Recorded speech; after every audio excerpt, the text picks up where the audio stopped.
इतिहास गवाह बा भैया, अगर कौनो सास से भूलम तू पतोहिया हाल चाल पूछ ली हो तो उनके अंदर के भड़ास कम न हुए, तुरंत फूट पड़े।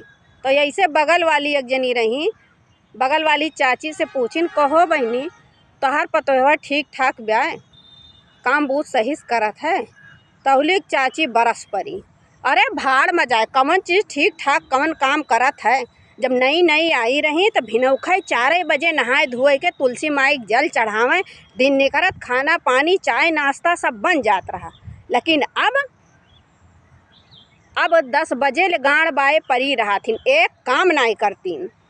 10 बजे के बाद उठी हैं बहनी वह और तो और आज 10 दिन होएगा नहाए नहीं बाए, बस वही कपड़ा बदल ले यही इतना चिकनाए ले काजनी काव राखियस लगाए लिया था वही पिसानियस और लाली लगाए ली, बस वही सो के काम चलत बाए। और न कोनो काम करे का न बूत करे का। हमार बेटौना वैसे 2014 बाटे, कमाए लावत है दियत है, जानत हम कुछ जनबे नहीं करीत, कमाए लाए वो नहीं भरा थी।